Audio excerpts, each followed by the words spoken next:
പിതാവിന്റെയും പുത്രന്റെയും പരിശുദ്ധാത്മാവിന്റെയും നാമത്തിൽ ആമേൻ. ഈശോയിൽ സ്നേഹം നിറഞ്ഞവരെ, വലിയ നോമ്പിന്റെ 3-ാമത്തെ തിങ്കളാഴ്ചയാണ് ഇന്ന്.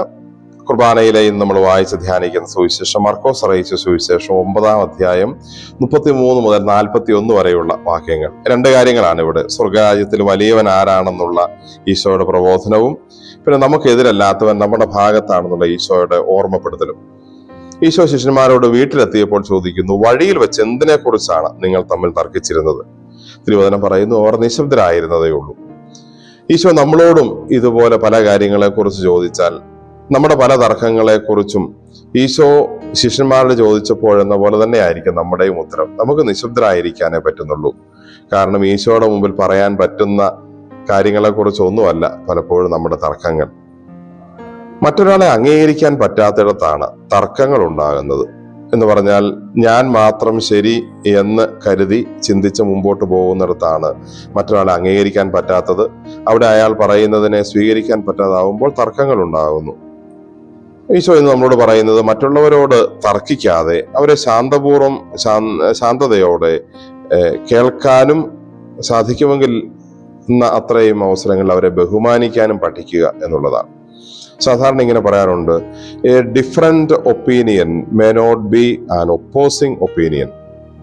ഒരുപക്ഷെ ഒരാൾക്ക് എന്നിൽ നിന്ന് വ്യത്യസ്തമായ ഒരു അഭിപ്രായം ഉണ്ടായിരിക്കാം, പക്ഷെ അതെന്നെ എതിർക്കുന്ന അഭിപ്രായം ആകണമെന്ന് നിർബന്ധമില്ല. പലപ്പോഴും നമുക്ക് വ്യത്യസ്തമായ ഒരു അഭിപ്രായം കേൾക്കാനുള്ള മനസ്സ് പോലും ഈ കാലത്തില്ല എന്നുള്ളതാണ് സത്യം. അതുകൊണ്ട് നമുക്ക് മറ്റുള്ളവരെ സ്നേഹപൂർവ്വം, കരുണയോടെ, ക്ഷമയോടെ കേൾക്കാനും അവർ പറയുന്നതിൽ സത്യമുണ്ടെങ്കിൽ അത് അംഗീകരിച്ച് സ്വീകരിക്കാനും അവരെ ബഹുമാനിക്കാനും അനാവശ്യ തർക്കങ്ങൾ ഒഴിവാക്കാനും പരിശ്രമിക്കാം. വ്യത്യസ്ത അഭിപ്രായങ്ങളെ സഹിഷ്ണുതയോടെ സ്വീകരിക്കാൻ സാധിക്കുന്നതാണ് നമ്മുടെ ആത്മീയ പക്വതയുടെ വളർച്ചയുടെ അടിസ്ഥാനം. നമുക്ക് പ്രാർത്ഥിക്കാം. കർത്താവായ ഈശോയെ, പുതിയ പ്രഭാതത്തിൽ ഞങ്ങൾ അങ്ങേ ആരാധിക്കുന്നു, സ്തുതിക്കുന്നു, നന്ദി പറയുന്നു.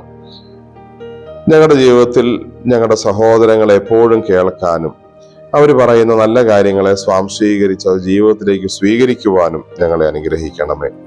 മറ്റുള്ളവരിലെ നന്മകൾ കാണാനും അവർ പറയുന്നതിലും കാര്യമുണ്ട്, അവർ പറയുന്നതിലും സത്യമുണ്ട് എന്ന് വിശ്വസിക്കാനും അവർ തെറ്റാണ് എന്ന മുൻവിധി മാറ്റിവെച്ച് അവരോട് ഇടപഴകാനുമുള്ള അനുഗ്രഹം ഞങ്ങൾക്ക് നൽകണമേ.